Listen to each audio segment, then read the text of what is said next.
are 23,500 square miles in the Piney Woods, and you can count on one hand the number of public tornado shelters. Here's a deeper look at the shelter shortage in East Texas. We know East Texas has a radar gap. We explored the issue during our fall weather special in 2023. Our story went in depth into how Congressman Nathaniel Moran is trying to pass a law to change how severe weather systems are tracked in East Texas. You know, we have a gap here, and it's hurting us. The so-called radar gap is still here, and now a new concern. Mississippi State University meteorologist Craig Cece is researching public tornado shelters across the United States. His data shows East Texas has a public tornado shelter shortage. They're out there in some of our communities, especially here in the Deep South. Not so much in East Texas, unfortunately, at this time.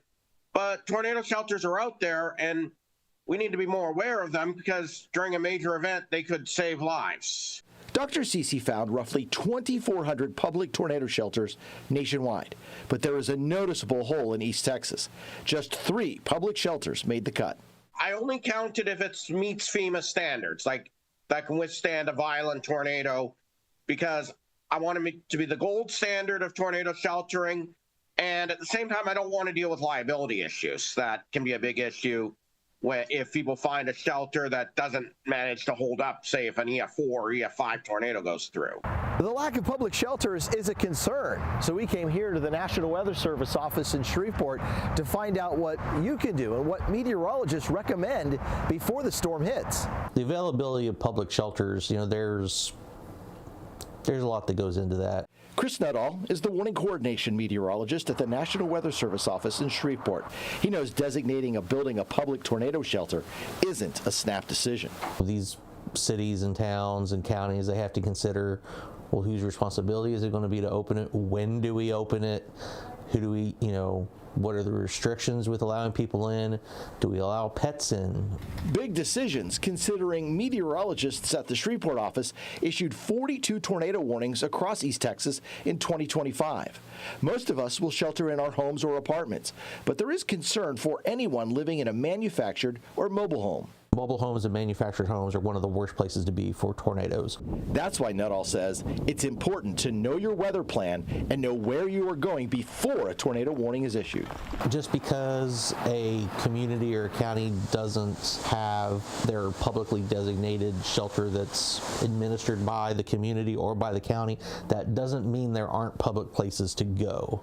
For instance, the City of Tyler's tornado response plan lists several businesses, churches, and public buildings open during business hours. A web search found animal shelters that are tornado shelters when open.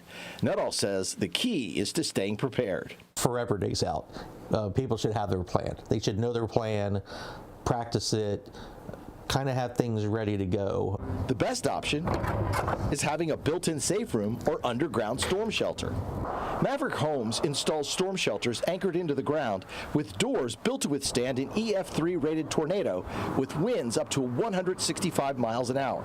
You can have this 10 steps outside your door or wherever, and it doesn't take very long at all. They're real easy to open the door on, where some of you have the real heavy lids. These are assisted by the hydraulics. They're real easy to open, get in, and get closed and stay safe. But safety comes at a cost. Complete installs run around $10,000. You don't see a lot of them around. A lot of people just don't know about them. They're not cheap, but if it saves your life, how much is that worth? Back at the National Weather Service office in Shreveport, Nuttall has one final reminder about being prepared and leaving your home for a public tornado shelter. And you can't wait until the warning is issued to drive to these places. When the warning is issued, time's up.